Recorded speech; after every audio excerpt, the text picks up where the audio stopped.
Ya, Assalamualaikum warahmatullahi wabarakatuh. Salam sejahtera, Om Swastiastu, Namo Buddhaya, salam kebajikan bagi kita semua. Selamat datang lagi bersama saya Rizky Asrafi, mahasiswa dari KKN PPN UGM 2021 untuk daerah TMPL. Nah, untuk pada serial video kali ini saya akan memberikan sedikit informasi terkait pemasaran teman-teman. Lanjut saja, kita mulai video kali ini. Nah, yang pertama yang perlu dipersiapkan adalah tentu kita bagaimana pemasaran ini sebenarnya bukan setelah produk jadi teman-teman, tapi bagaimana dari awal pada saat membangun produk kita harus mempersiapkan benar-benar ini produk sesuai dengan kebutuhan konsumen dan ini bisa dijual teman-teman, seperti itu. Nah, ini ada 9 langkah teman-teman untuk melakukan membangun produk teman-teman. Yang pertama adalah produk benchmark teman-teman. Nah, untuk biar nggak sulit, teman-teman harus maksud dari produk benchmark ini adalah teman-teman harus cari nih mana sih bisnis yang hampir-hampir mirip teman-teman. Seperti tadi jual nasi goreng. Teman-teman lihat aja bagaimana cara kerja nasi goreng, apa saja yang dilakukan untuk menjalankan bisnis nasi goreng, karena bisnis nasi goreng kan banyak nih. Nah, teman-teman butuh benchmark. Pilihlah satu atau berapa nasi goreng yang menurut teman-teman itu bisa sukses sampai sekarang dan itu bisa teman-teman copy, teman-teman bisa teman-teman tiru lah seperti itu. Dan kedua adalah teman-teman harus tahu produk positioningnya teman-teman. Produk positioning ini adalah bagaimana teman-teman tahu produk ini itu dibutuhkan oleh siapa dan kenapa mereka membutuhkannya, dan kita pengen nge-branding produk ini seperti apa. Kalau kita membranding produk ini adalah produk yang kita jualan sampai jam 5 subuh gitu, dari jam 7 malam sampai jam 5 subuh. Oke, kita berarti dikenal dengan produk nasi goreng yang jual sampai subuh seperti itu. Dan banyak hal lain lah yang kita bisa buat ini tuh biar orang kenal dengan produk kita. Yang ketiga, kita harus tentuin nih produk variannya apa aja. Kita mau bikin nasi goreng yang pakai sosis, mau pakai tingkat kepedesan atau tingkat rasa atau ada topping-toppingan. Nah, itu teman-teman bisa bangun tuh variasi produk seperti itu. Terus jangan lupa setelah kita udah menciptakan produk dengan variasi, kita coba nih kita tes ke calon-calon konsumen kita, apakah mereka suka nggak dengan produk yang kita bangun. Ternyata kalau responnya sangat tinggi itu positif, ya udah kita langsung saja nih, berarti produk kita sudah terafirmasi bahwa ini tuh orang-orang suka gitu dan kita bisa menjualnya. Dan selanjutnya setelah kita tahu itu produk itu bagus, kita harus juga membangun SOP dan menentukan apa saja sih sumber daya yang kita butuhin. SOP yang seperti yang kita bahas di serial video sebelumnya, SOP tentang manajemen bahan baku dan sebagainya. Dan resource ini maksudnya adalah teman-teman untuk melakukan bisnis itu butuhnya apa aja sih, misalnya butuh outlet atau butuh pekerja berapa. Nah, ini teman-teman harus menentukan. Dan selanjutnya teman-teman harus menentukan HPP-nya nih, harga pokok produksinya. Jadi bisa teman-teman tahu harga yang bisa teman-teman jual itu seperti apa. Dan selanjutnya ada produk packaging dan desain. Jadi teman-teman harus siapin juga nih, karena hal yang pertama yang dilihat oleh first impression orang-orang konsumen dari produk kita adalah packagingnya nih teman-teman. Nah, di sini kita perlu nih bagaimana kita menciptakan packaging yang menarik. Jadi teman-teman konsumen yang mau membeli itu jadi penasaran sama produk kita dan ingin membeli seperti itu. Dan setelah itu ini menjadi penting adalah kita melaunching nih produk kita bawa ke pasar, kita buka toko kita dan kita lihat nih gimana respon mereka setelah kita buka, apakah antusiasnya tinggi dan sebagainya. Baru kita di akhir melakukan produk evaluasi. Kita mengevaluasi apa sih kurangnya produk kita, apa sih kurangnya pelayanan kita dan sebagainya. Nah, ini kita akan bicara tentang positioning produk yang tadi sebenarnya sempat saya singgung sedikit. Nah, ada 3 langkah untuk membangun positioning produk teman-teman. Yang pertama itu adalah memperhatikan positioning yang dilakukan oleh kompetitor. Nah, seperti tadi teman-teman sudah mau jual nasi goreng yang bisa kita bilang kalong lah. Kalong itu kan kelelawar ya. Jadi nasi goreng yang buka sampai jam 5 subuh. Teman-teman lihat apakah kompetitor di situ sudah ada atau belum, atau kalau sudah ada tempatnya di mana, apakah itu terlalu dekat dengan teman-teman dan sebagainya. Nah setelah teman-teman sudah tahu kompetitor, baru teman-teman mencari tahu nih konsumen itu membeli produk kita itu karena apa sih? Karena apa? Produknya, atau karena pendukung-pendukung konteks-konteks pendukung produknya, atau infrastruktur. Kayak teman-teman banyak di tempat ngopi, tapi orang di situ kesana itu bukan karena kopinya, bukan karena makanannya, tapi karena tempatnya yang indah. Terus juga karena brandnya. Kayak misalnya kita bisa bilang Starbucks nih. Nah, Starbucks kan dirasakan ini tempat ngopi yang paling high beast nih ya. Jadi orang-orang yang ngopi di Starbucks jadi keren. Nah itu menjadi preferensi konsumen, dan itu kita harus mencari tahu tuh kenapa sih si konsumen itu ingin membeli sebuah produk.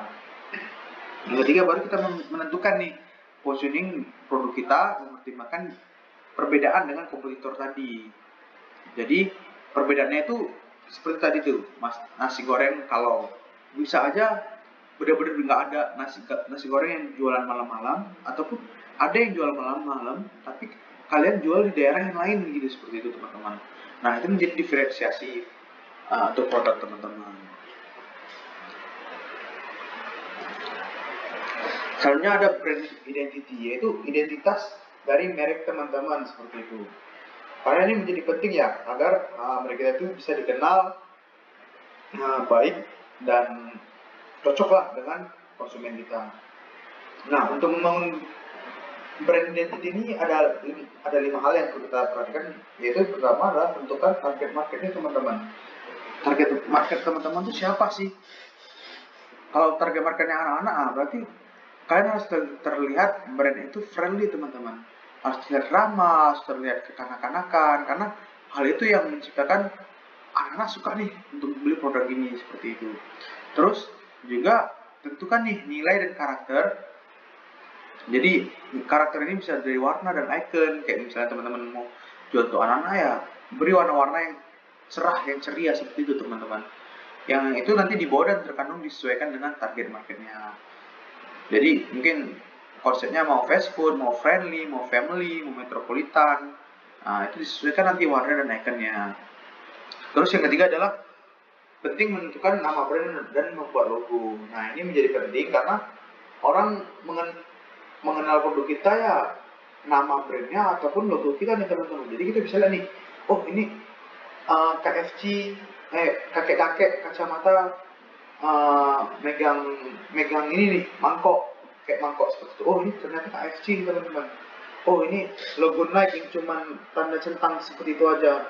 Nah itu kita udah tahu itu kalau itu tuh logo Nike, seperti itu. Dan selanjutnya adalah kita harus membangun persepsi brand identity melalui interaksi digital dan experience saat menggunakan produk. Jadi kita harus bisa mendeliver juga nih bahwa kita ini seperti ini loh, kita ini friendly loh, kita ini ramah loh.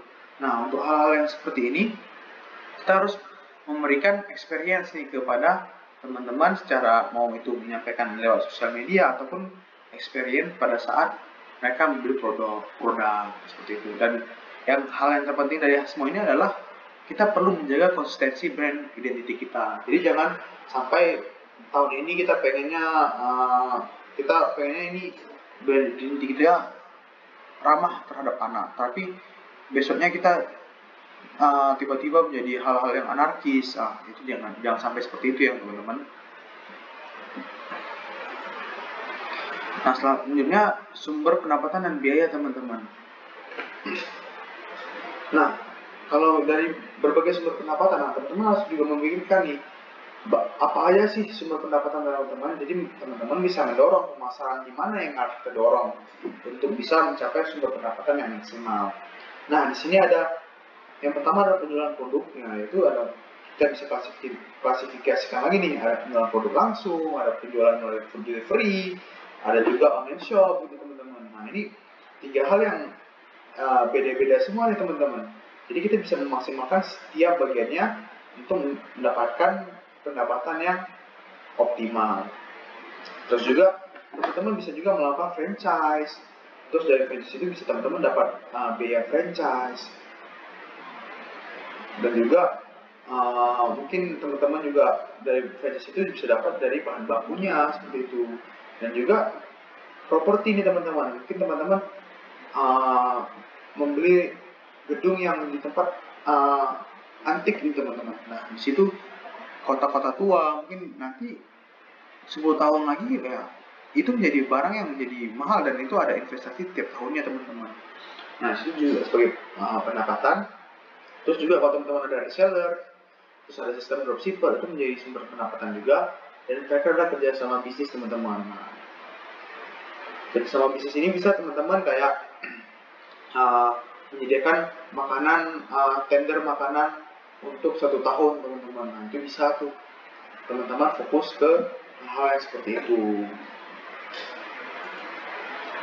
Nah selanjutnya untuk target dan budgeting marketing, yang perlu diperhatikan adalah yang pertama tentukan objektif dan indikator keberhasilan yang akan dicapai dalam periode tertentu. Jadi teman-teman harus tahu nih, kita melakukan marketing ini apa sih tujuannya? Apakah mau ingin meningkatkan penjualan? Apakah cuman kita pengen orang itu biar tahu produk kita? Ini kita harus jelas nih objektif kita apa. Terus setelah kita tahu itu, kita harus membuat marketing plan ini untuk mencapai indikator keberhasilan pada periode tertentu. Jadi indikator keberhasilan ini bisa aja seperti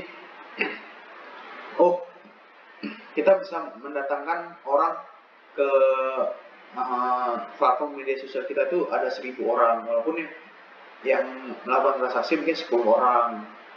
Nah, hal indikator-indikator angka-angka seperti inilah kita harus membuat marketing plan dengan indikator keberhasilan. Selanjutnya kita juga perlu menentukan budget marketing kolektif pada periode tertentu teman-teman. Maksudnya kolektif pada periode tertentu adalah dalam 1 tahun teman-teman harus tahu tuh budget marketing kita berapa sih, dan kita bisa mendistribusikan nih, kita mau marketingnya kuatnya itu di Januari sampai Februari, terus nanti juga di Oktober sama Desember misalnya. Nah di bulan-bulan yang biasa itu mungkin biaya marketingnya rendah, tapi di 4 bulan yang tadi biaya marketingnya bisa lebih tinggi. Ya itulah namanya kolektif pada periode tertentu teman-teman. Jadi kita bisa mendistribusikan sesuai dengan kebutuhan, karena kan ini kan terkait momentum teman-teman. Ada momentum seperti tahun baru, Natalan, Idul Fitri dan sebagainya. Dan selanjutnya didistribusikan nih budget marketing sesuai dengan market plan yang telah dibuat. Kita distribusikan nih mana untuk yang untuk iklan, mana yang untuk membangun brand awareness, mana yang untuk kita melakukan kegiatan-kegiatan event mungkin, seperti itu. Dan juga yang terakhir, kita perlu mengukur keberhasilan dari marketing plan yang mengacu pada indikator keberhasilan. Jadi indikator keberhasilan apa saja sih yang kita capai dengan kita melakukan marketing plan seperti ini. Nah itu kita harus ukur dan kita menjadi bahan evaluasi selanjutnya. Nah selanjutnya ada juga terkait misalnya kita terkait public relation teman-teman. Nah public relation ini fungsinya untuk membangun relasi dengan konsumen teman-teman. Jadi kita ada hubungan lah dengan konsumen, mau itu dengan berkomunikasi digital ataupun secara langsung. Nah, di sini ada 4 hal yang bisa dilakukan. Yang pertama adalah media sosial teman-teman. Nah, media sosial teman-teman bisa melakukan produksi konten pada media sosial yang dipilih sesuai dengan target market teman-teman. Jadi kalau misalnya ini target marketnya anak-anak, ya mungkin banyak kartunnya, banyak animasinya seperti itu. Terus untuk customer service juga teman-teman harus membangun nih bagian yang kritik dan saran dan pengaduan konsumen. Jadi kita tahu nih apa sih yang menjadi kesenangan dari konsumen, apa sih menjadi kendala atau aduan dari konsumen. Jadi kita bisa memperbaiki diri seperti itu. Dan juga kita bisa pakai channel iklan teman-teman. Jadi kita bisa mempromosikan brand kita di platform-platform iklan seperti di YouTube Ads, di Instagram Ads dan sebagainya. Dan juga yang terakhir ada interaksi langsung nih teman-teman. Jadi kita bisa membangun interaksi langsung berupa pelayanan. Jadi pada saat konsumen datang ke outlet kita layani dengan baik, ataupun kita bisa masukkan kegiatan yang kreatif di outlet kita. Dan juga kita bisa bikin event-event nih, misalnya brand kita tertarik dengan ramah lingkungan. Oke, kita bikin event pemungutan sampah dan sebagainya. Seperti itu teman-teman. Nah, untuk promosi ada berbagai cara untuk promosi teman-teman. Sini ada 9 yang bisa saya sampaikan. Yang pertama adalah iklan sosial media dan e-commerce berbayar. Jadi kayak YouTube Ads tadi, Instagram Ads, dan Shopee juga ada iklannya kalau yang di e-commerce seperti itu. Terus yang kedua ada influencer teman-teman. Jadi kita membayar orang yang sudah terkenal dan mereka mempromosikan produk kita nih dengan cara-cara tertentu. Terus juga yang ketiga ada produk launching teman-teman. Nah, kita bisa saja promosi itu dengan cara produk launching. Kenapa? Seperti halnya yang mungkin McD teman-teman. McD udah lama jualan ayam, tapi tiba-tiba dia jualan ayam kolaborasi dengan BTS teman-teman. Nah, itu menjadi cara promosi teman-teman. Jadi orang akan datang lagi ke McD dengan alasan yang baru seperti itu. Dan juga ada sistem voucher atau penawaran menarik teman-teman. Jadi mungkin teman-teman bisa bikin diskon atau dan sebagainya. Terus juga ada kolaborasi brand teman-teman. Kayak kita mungkin banyak brand-brand yang kolaborasi dengan influencer atau berkolaborasi dengan merek lain untuk menciptakan satu produk baru kayak Oreo dan Supreme. Nah, seperti itu tuh, itu bisa menjadi promosi bagi kita teman-teman. Terus juga memberikan penawaran menarik tadi, kita bisa bikin bundling, bisa bikin event-event promo seperti itu. Terus yang ketujuh ada food delivery marketing. Nah, kita sekarang udah ada ojol. Kalau kita udah ada ojol, ada GrabFood, ada GoFood. Nah, di sini juga kita bisa melakukan marketing di sana teman-teman dengan memberikan foto yang menarik, dengan memberikan kata-kata konten writing yang bagus seperti itu. Dan yang ke-8 ada marketing pakai WhatsApp teman-teman, pakai WhatsApp ataupun email. Jadi mungkin sekarang teman-teman udah sering nih lihat, oh kita nonton kita pernah beli produk ini ataupun kita pernah kasih email ke dia, tiba-tiba dia nanti email kita nih atau nge-WhatsApp kita untuk mengingatkan pembelian kita ataupun menawarkan produk-produk mereka yang baru seperti itu. Dan terakhir nih mungkin cara yang lama tapi masih banyak orang yang melakukannya, yaitu multi level marketing teman-teman. Jadi bagaimana teman-teman bikin sistem biar anggota-anggota teman-teman itu menjualkan produk teman-teman seperti itu, dan mereka dapat persentase dari penjualan yang mereka dapetin, dan mereka merekrut orang sebanyak-banyaknya. Dengan merekrut orang sebanyak-banyaknya mereka membuat channel distribusinya sangat luas seperti itu teman-teman. Nah, sekian video serial pada kali ini terkait pemasaran. Terima kasih sudah menyimak. Saya Rifki Asrafi dari KKN PTM UGM 2021 Tempel mengucapkan terima kasih dan silakan simak serial video selanjutnya. Sampai jumpa, salam cuan.